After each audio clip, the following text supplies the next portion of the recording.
What is going on, guys? Welcome to another YouTube video. Today we are trying to answer the question, can you beat Remnant 2 with only the rusty lever gun? Now the rules for this run are fairly simple. Remnant 2 is basically the same, the rules are going to be pretty much the same as Remnant 1. I can only use the rusty lever gun. I am allowed to use pretty much anything else that I want. However, there are a few things to take note about the gun itself. First and foremost, you can't use mods or mutators. So we'll be going through the entirety of this game without those. And while consumables are allowed, I'm not going to be using too many of them just because I don't like using them. Other than that, the rules are pretty much the same. Do as much as possible. And when it comes into regards of secrets, I'm gonna just play those by ears. I'll do them as I can. If I don't feel like doing them, then I won't do them. There's a lot that are not useful. Like a lot of Labyrinth secrets aren't going to be very useful, so... But without further ado, let's get right into the video. One thing to note before we get too deep into this run is that my class archetypes that I have chosen for this run will be Gunslinger Hunter, for very obvious reasons. The hunting rifle does not deal very well any damage at all, and because of that I'm going to be blowing through ammo in terms of trying to kill these bosses, and Gunslinger Hunter combination is just really good at simultaneously giving you a bunch of bonus damage as well as keeping you stocked up on ammo, which will be indefinitely useful in most situations. Now to start things off, our first planet is Yaesha. This is both a blessing and a curse. It's a blessing because Yaesha is quite the annoying planet, and it's good that we can get it out of the way early before scaling gets in the way of things. But it's also a curse because Yaesha is annoying and I don't like this planet. Our first dungeon of this planet is the Lament, which winds up not being a boss dungeon, it's more of a puzzle dungeon. Nonetheless, it's not too difficult of a thing to do. We run through and complete all the puzzles. When it comes to puzzle dungeons, I don't plan on going too in-depth into them. I will explain the secrets and which ones I've grabbed and which ones I didn't, if there are ones that I didn't grab. But the primary point of this is to defeat the bosses of this game with the hunting rifle, so we'll be mostly just talking about that. The first secret that we do is the statue secret, where you shoot their glass eyes, which would open up a secret passageway underneath them, where you can go find some secret loot.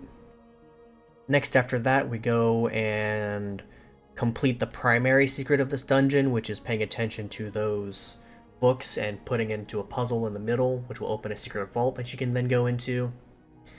In this area, there's actually a mini-boss that we can fight. It's not too complicated of a boss, he's not very hard at all. Just make sure you kill the little thing that pops out of his chest before it goes back underground and causes you too many problems, and he'll drop a secret key, which you can then interact with, and that will open up another secret. We do all of this, and then the final secret that we need to do is grab the headdress from the coffin. This isn't too hard. We just find the secret area, break the pots to get out of the way, find the key, open the storeroom, and make it through. Now, our overworld encounter for this section of the dungeon is the Great Cobird. Yeah, I didn't really know what to do with this. I kind of just get tossed around a little bit before I walk away. I do eventually figure out what needs to be done, or more like I heard that the bird just left his post and I ran back while he was gone. I thought maybe there was potentially a secret involved with the eggs or something, so... yeah.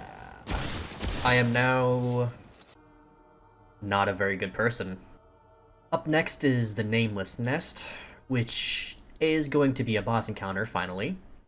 But before we get to that, there's actually another mini-boss that we need to take care of, the bandits underneath this little bridge section.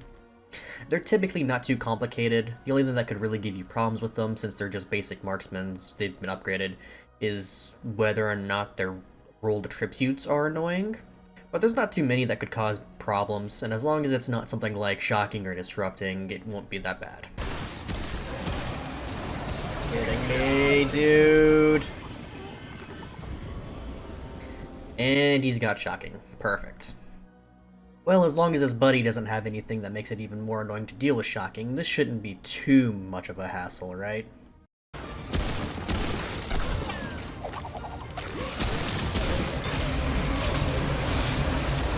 Yo! What the heck? You displaced me twice in a row! And his buddy's got Displacer. Awesome. This could have not been any more annoying if they tried. But regardless, There is a little trick I'm able to do here to make my life a little bit easier. I'm actually able to aggro them one at a time and bring them to isolated areas to make it significantly easier for me to deal with them, and this simplifies things greatly.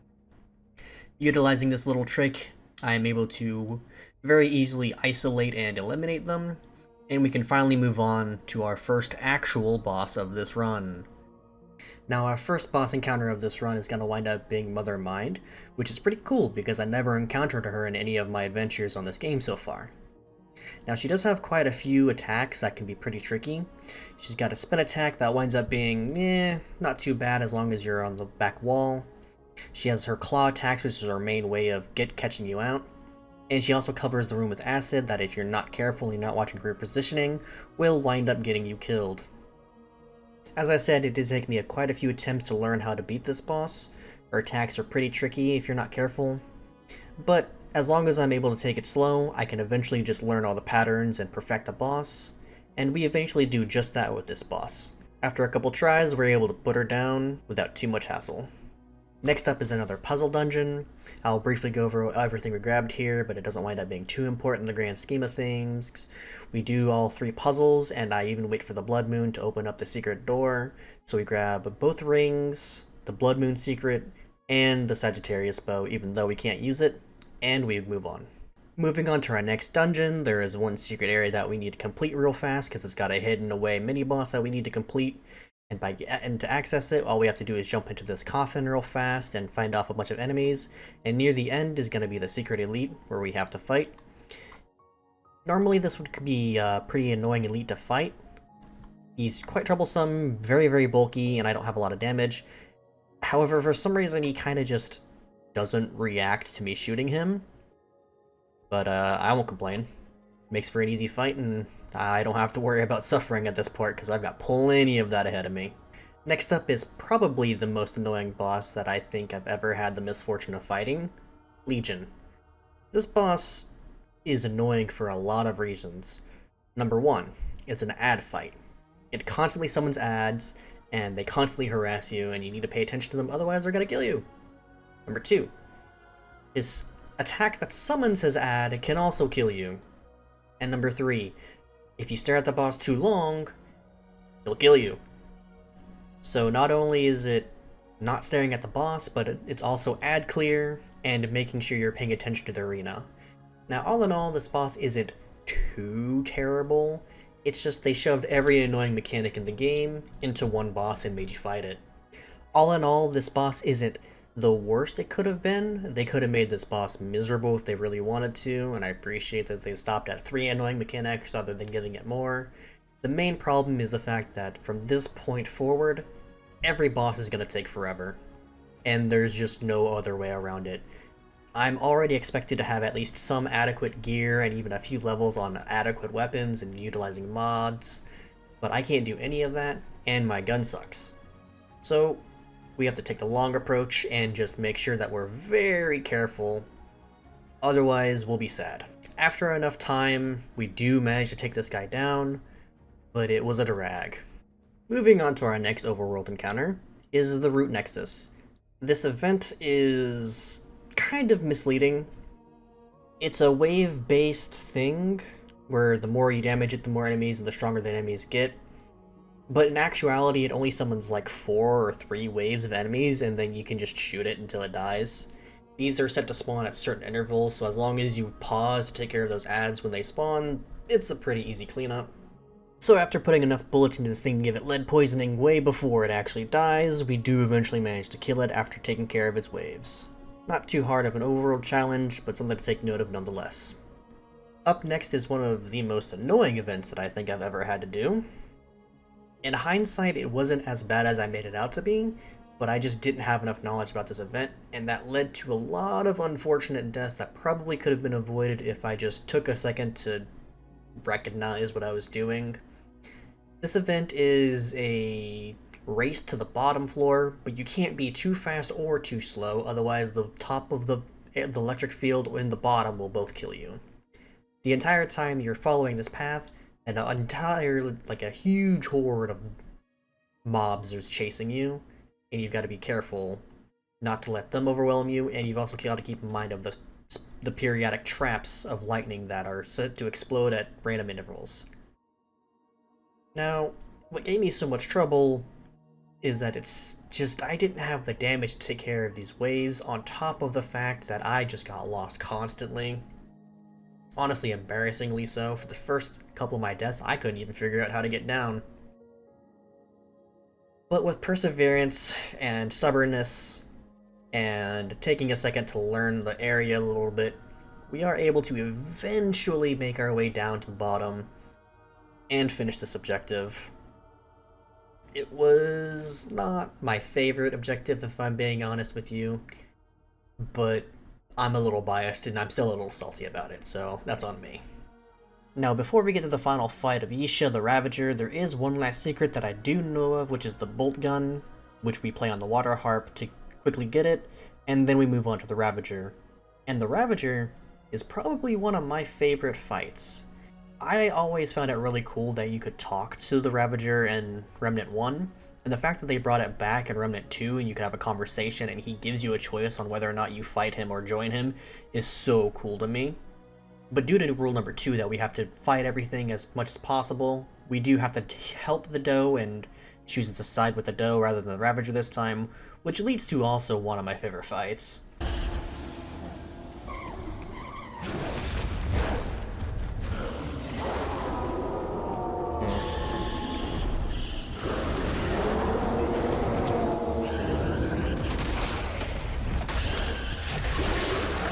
Oh!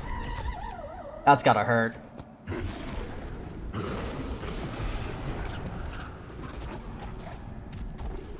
Now, the Ravager is quite the tough boss to take down, if I'm being honest.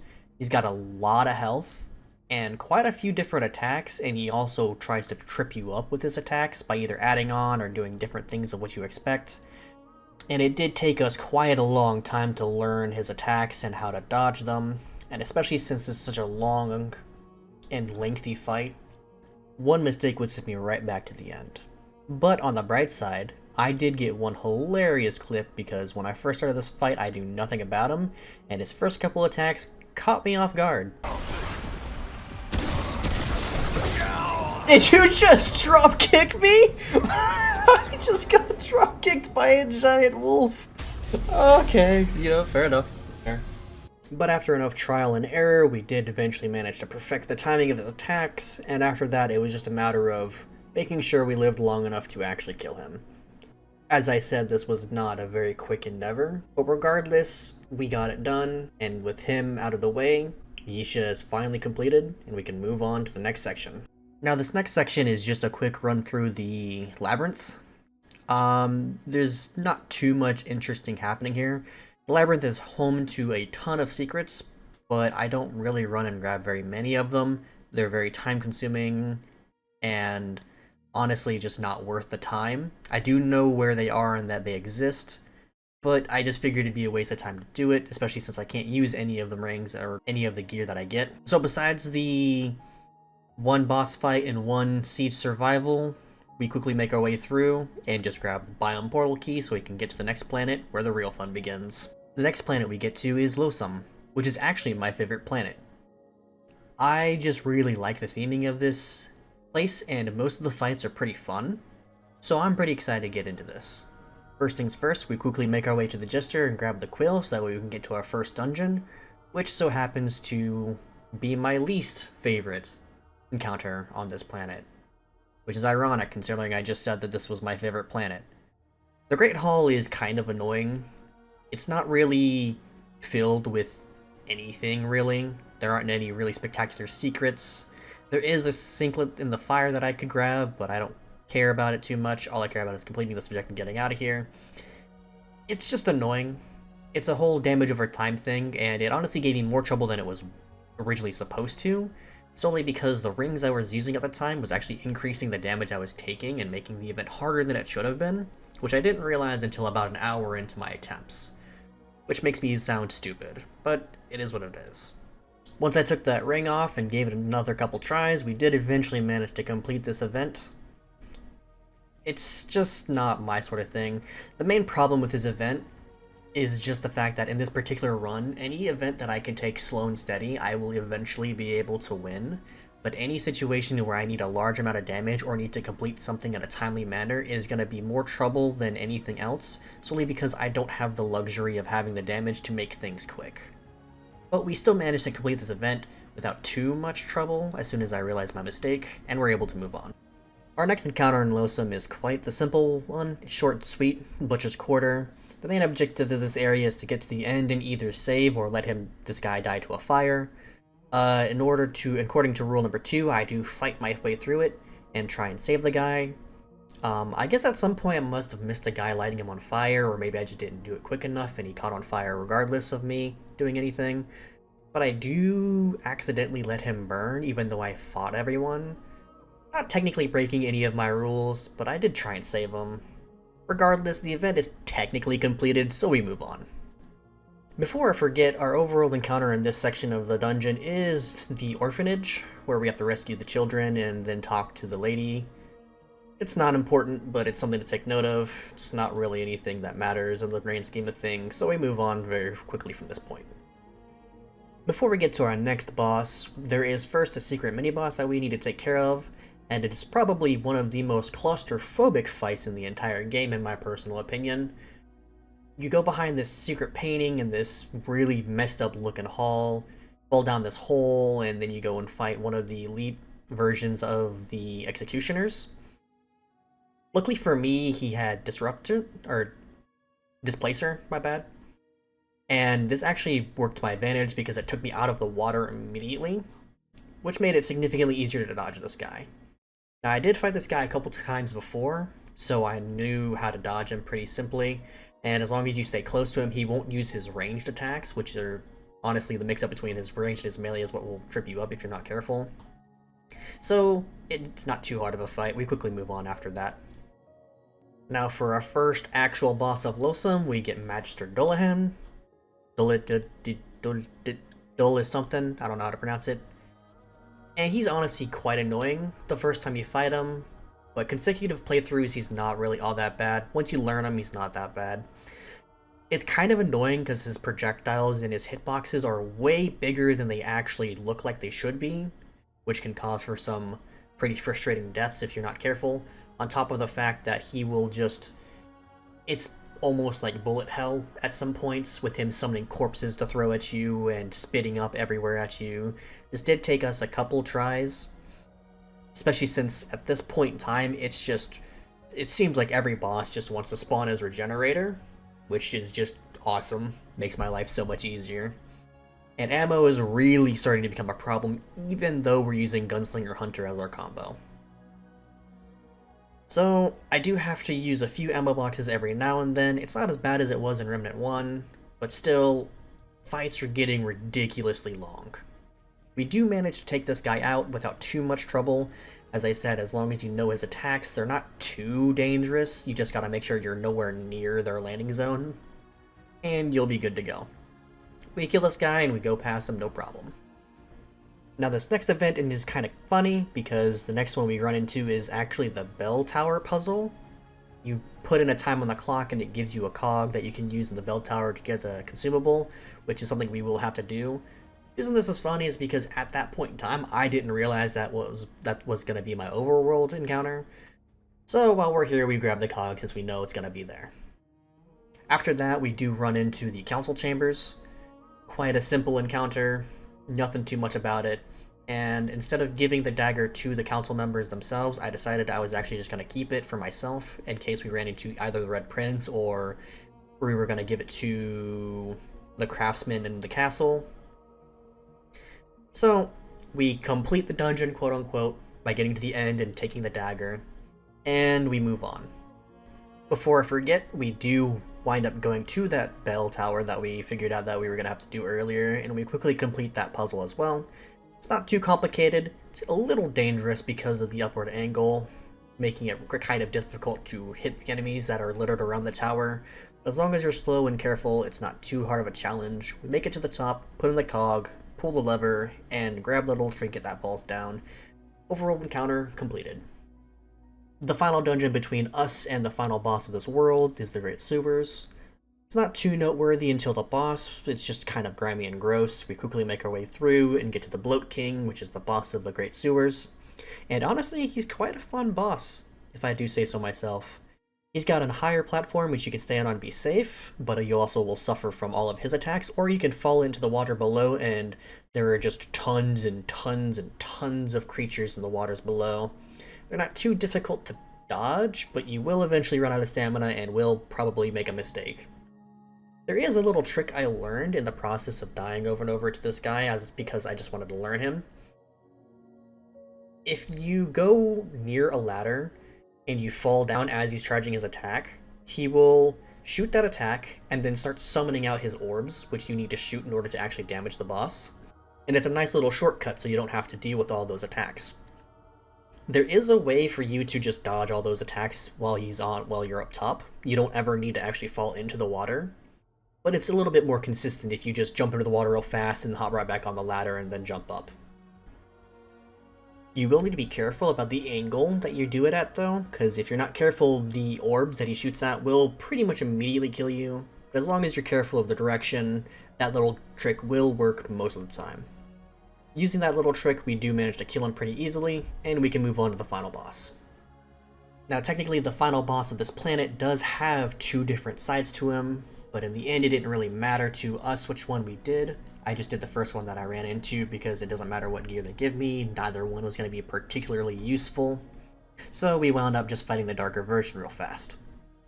Now Feyron himself has quite a handful of attacks as well as several different phases. His first phase he just does basic sword attacks and summons crystals every once in a while. The angle at which he holds his sword will dictate the speed at which he throws it. He has a slow, a medium, and a fast, as well as an overhead, which I guess would qualify as an extra slow. And those crystals will shoot at intervals. They do have a tell. When they pulse is when they will shoot. So keep an eye out for those. And it did take me quite a long time to learn at what time that I would need to dodge the specific attacks. And if I made one small mistake, it usually wound up just being a reset. Sometimes I was able to recover, but not very often. It's very, very difficult to focus on as many things as it was, especially when the later phases of the fight, he really bloats the arena with just tons and tons of these crystals, and it winds up overstimulating me every once in a while. But as soon as we're able to keep our focus, we can move past all that.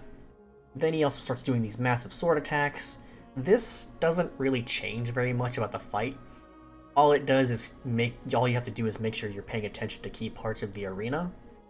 And this attack really didn't get me very much at all. Nothing else changed. His third phase, however, is really interesting because he teleports around the arena and starts doing one of two attacks, either a map-wide dash attack that you have to time right, or an overhead slam attack. He's also invulnerable until he appears, so you have to play this as more of a counter-attack phase. As I said, this did take me quite a few attempts. It was more along the lines of the first and second phase were giving me more problems because I was still learning the timings, but as soon as I got that down, we were able to blow through his third phase with relative ease. Like all world bosses, this fight did take me a considerable amount of time to complete. The more worlds we get through, the longer this will take, as the scaling starts to kick it up a notch every once in a while, and it makes it real difficult to get through some of these bosses in a timely manner. But as long as we keep our endurance with us and make sure that we're not making any stupid mistakes, we are able to make it through these bosses no problem. With Feyron down, we're able to make it through to our last planet, Nerude. Nerude is quite the interesting planet. I'm not the biggest fan of its overworld, but its dungeons are pretty neat. But regardless, it's time for us to get started. Now, our first overworld encounter is actually the coffins. I don't really know what to call this event in particular. Basically, you just have to find these 5 coffins around the map, and then you can go to this machine that'll come pick them up and give you a bunch of rewards. We do this real fast, and I do wind up activating this later. While we're in the area, we do talk to the custodian real fast. It's not super important, but I figured I'd stop by because I wanted to. And then we quickly make our way into our first dungeon, the Dark Conduit. The Dark Conduit isn't a boss dungeon, but it does have 2 secrets that we will complete to quote-unquote complete the dungeon. First thing is this little side area. where you have to basically empty the area of water and then race to the top, collecting loot as you go up. I do miss one purple. I just, at the time, I didn't know the path, and I didn't know if you were able to redo it if you died. So I just wanted to get through as fast as possible and grab what I could. Redo this real fast, and it's not too much of a problem because it's not a combat encounter. And then we also finish the dungeon by getting to the end, quote unquote, and replacing the power so that way we can get the secret heart at the end. Dungeon completed. Once we exit the dungeon, we very quickly collect all the overworld event from the coffin event that we got earlier, and we move on to our next dungeon, the hatchery. Now, there are a few things for us to do in the hatchery this time. There is a side event that I wanted to complete where we take this elite version of one of the enemies that we fight, and we have to drag him through the halls. He's just a basic shield guy with a bit more health and some predetermined modifiers. He's not too complicated of a fight. All you have to do is make sure not to get caught off guard by his summons, and we just take him to this one hallway right outside his boss area, and we finish him off real fast and grab the secret. Moving on to the boss of this dungeon is the Primogenitor. I think that's how you pronounce it. This boss is really weird. In my personal opinion, I think he needs to be changed or buffed in some sort of way. He doesn't do a whole lot. His summons don't kill you, they just add that debuff to you that will kill you if you're not careful. But they're really easy to get rid of, and the debuff disappears really fast. On top of the fact that his buddies don't actively target you unless they are doing a very specific thing, which has a very noticeable tell. And he also just doesn't have a lot of health either, so it's a very quick fight in the end, and we're able to move on. First try. Next up on the chopping block is the Terminus Station, or as I like to call it, Train Pain. This event caused me a lot of trouble. As I previously stated, any event where I'm able to take my time and take it apart piece by piece slowly, I have the ability of just eventually completing due to just being able to memorize the event and the way it works and perfect it. The train does not let this happen. Not only does it have a time limit, but it also fits you in a small room with a lot of enemies. Now, to be honest, the first 3 carts weren't too bad of an issue. I would mess up every once in a while on them, but it wasn't too bad. But that last area is just too many enemies for how little damage I do. And it took me several hours. Eventually, what led me to my victory is abusing the Black Cat Band. I typically don't like using this ring because second chances feel a little cheap. But in the end, I cracked and I had to, especially since the elite that he sends in this room is also just a frustrating one to fight in general. This event took me several hours to complete, and many painful headaches to figure out. But in the end, we do persevere, and whether it's luck or anything else, I don't know. I'm just glad we managed to get through it, because it was a frustrating event in the end. Now, since our quest for this world winds up being Tal Ratha this time, we do need to make a small detour to pick up those spark cylinders. But after that, we immediately move on to our next dungeon, the Astropath's Respite. Nothing really noteworthy happens in this dungeon, so we quickly make our way through and get to the boss, which winds up being the Mr. Ghostman, Mr. Ghosty Boy, who spawned as Regenerator. I hate this. Why does this keep happening? I don't know why every boss has to spawn as Regenerator, but it's annoying me. Regardless, this boss is not too bad to deal with. Honestly, it's just too...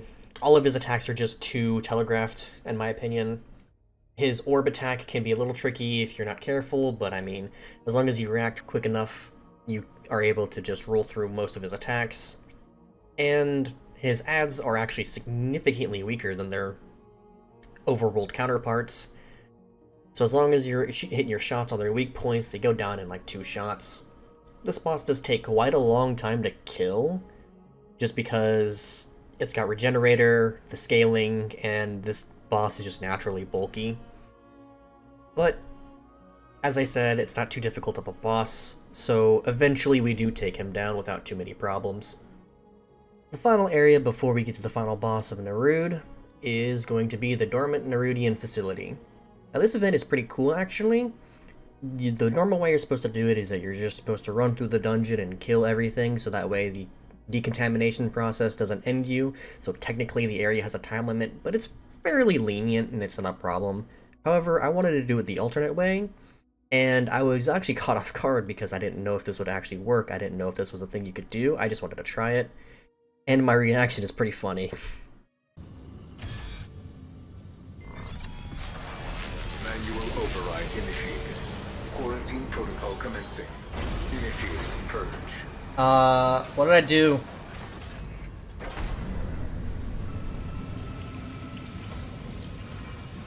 Hey! Whoa!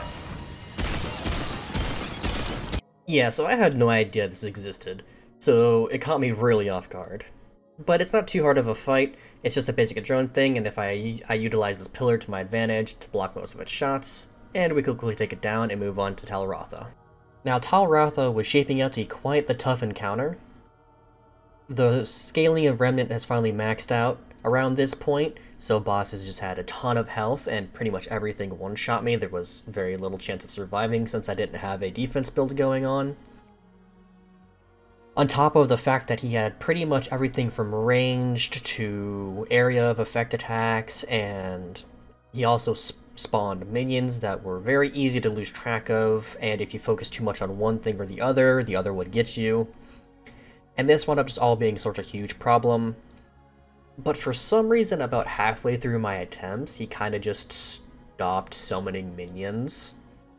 And I don't really know why.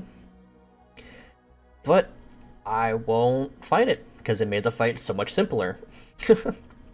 I don't know what caused that to happen, but with him spawning minions out of the way, for whatever reason, the only other thing to worry about were his overwhelming mind attacks and ranged attacks. Now, I was able to get his acid spit to cancel early if I got to the appropriate angle, so that wasn't that bad of a problem. But when he started summoning his mind orbs at me, it became a bit difficult to keep up. However, there is a trick I was able to figure out. The explosion radius actually triggered on their own guys.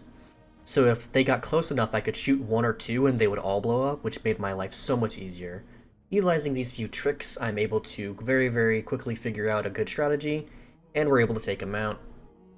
It did take a while, but in the end, I always win. With Tal Ratha finally in the ground, we are able to make it to our final destination, Root Earth. Now, Root Earth is interesting. I actually have a lot of fun in this area, however, and I understand that this is most likely just me, I have a really hard time seeing some of the smaller enemies. But regardless, we move our way through the area pretty decently paced and quickly make our way to the first siege event of Earth. Now this one did give me quite a lot of trouble, if I'm being entirely honest. If it wasn't the elites putting too much pressure on me, it was my lack of damage letting me be overwhelmed. And while the waves do take a moment to pause in between the elites, it's not enough of a pause, and if you lose track of what you're doing, you'll very quickly find yourself on the receiving end of a painful death. Regardless, we do eventually manage to make it through. This area took really good optimization of our skills, pretty much. If I used my skills at the wrong time, it would lead me to falling behind because of my lack of damage, and that would lead to a death. But we figure out the appropriate times to use our skills, and finish off the last elite, so that way we can move forward to our next checkpoint. The next encounter on Earth winds up being Cancer, the first of the two bosses that we have to defeat. And if I'm being entirely honest, he's actually another one of my favorite bosses. Now, Cancer is interesting in the fact that he doesn't actually have a backslash attack. If you get behind him, he has to turn around before he can attack you. Now, this boss did take me quite a long time to defeat, but not because I couldn't do it, but because I was interested in learning how he worked, because I noticed a few weird things. Now, he has quite a few attacks. They all have their unique patterns, and depending on the patterns will depend on what you need to do in order to dodge it. This is cool and all, but if I can avoid the randomness, this boss becomes significantly easier, and I found out that if you stick closer to the boss, he will go for his melee swings more often than his random patterns, and this will make the fight significantly easier because the animation for his swings are super telegraphed and easy to dodge. You will have to be careful of his head slam attack, but I found that if you rolled towards him at the appropriate time, you could not only get behind him and forcing him to turn around, but you also completely avoid the attack in general since it's a wave attack that pushes out. Using these two tricks, I am able to simplify this fight significantly. It doesn't stop him from jumping away, so you still have to be careful about that, and that'll also give him an opportunity to use his random attack patterns. But as long as you're careful, it's not that bad of a fight. As I said, it did take me a little bit longer to fight him, but it was a rewarding fight nonetheless, and we eventually do make our way through it. Now this next section isn't a siege event or a boss event, however it is still pretty noteworthy considering it's just a very long stretch of fighting with no checkpoint and tough elites in between. We do manage to beat it on our first try, which is mind-blowing. I really thought this might take us a while, considering the elites spawn endless adds, and the elites also have their own attacks that can be pretty disruptive. This does take us a considerable amount of time to get through, but the fact that we got through on our first try is so much easier to deal with than anything else. Immediately after that, we move on to the final siege event of Earth, and believe it or not, we also first try this one. Now, I do know a little trick for this one, which is probably why it was a little easier, and that is to hang up on this top area and just supervise those stairs, because they can't get up there any other way than through those stairs, they don't spawn above you. And as long as you're able to kill all the adds, or at least most of them, so that way that it's just you and the two elites, it winds up being a pretty simple endeavor, and using those tricks we actually managed to get through on our first try. The last obstacle between us and Annihilation, the final boss of Remnant 2, winds up being Venom. This guy is quite interesting. I enjoy him. He's not one of my favorite bosses, and he also spawns as Regenerator, which makes it even more annoying to fight him. There's just too many consistency issues with this guy in my personal opinion. He's very obnoxious in some scenarios, and for some reason this time when I fought him, he lagged the piss out of me. But I've got a lot of experience with fighting this guy. This guy gave me and my friends a lot of trouble on our first playthrough, so we were here for a while. I was very familiar with his attacks, and we do eventually manage to make it through without too much hassle. This is it, the endgame. The final boss of Remnant 2. What this has all been leading up to. And boy, does this guy deliver. This boss gave me so much trouble, and it's not because of the fact that I didn't know his attacks. I knew his attacks. I fought this guy for a while on my first ever time fighting him with my friends, and then in subsequent playthroughs I wanted to get better at him, so I fought him more as much as I could. Memorizing the attacks was not the problem. The problem was how long this fight was. Now, I was putting timers at the world bosses just to show just how long it takes to fight some of these bosses. This fight takes the longest, and it's not even close. It takes so much to put this guy even remotely down. Phase 1 alone is its own fight. And in Phase 2, it's even worse. The fight goes for so long that eventually I just make a mistake. I roll too early, my hand shakes, my legs sporadically kicks me in the nose, and I get hit by a stupid attack, and it kills me. And then I have to restart this 15-minute endeavor all over again. This was another scenario where I wound up abusing the Black Cat Band to make my life a little easier.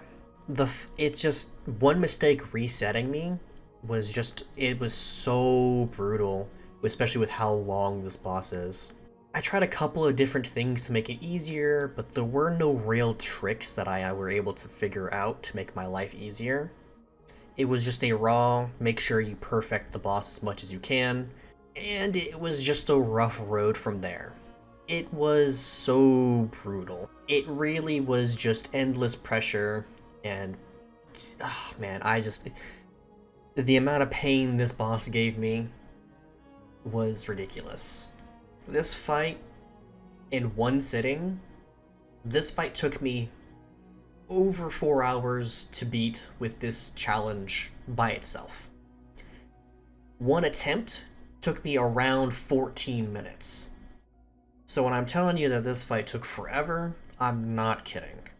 Even when I did win, I was so shaky near the end that I was so afraid I was gonna make a mistake. But all this was a test of my endurance as a gamer, and I refused to back down. So, we do use the Black Cat Band to give us a few extra tries, and utilizing all of this, I do eventually manage to take him down. And my reaction to finally winning this 4.5 hour endeavor really just says it all.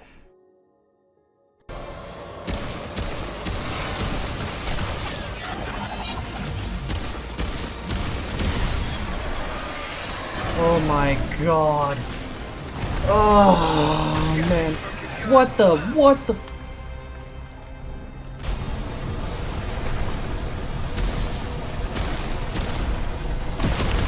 Okay, thank god. I'm done. We won. Oh, I'm so done. But with the last couple shots and that pulse of white light, we finally managed to do it. We do manage to beat the entirety of Remnant 2 with only the rusty lever gun. I hope you guys enjoyed the video, and thank you guys so much for watching. I'll see you guys in the next one. Adios, boys.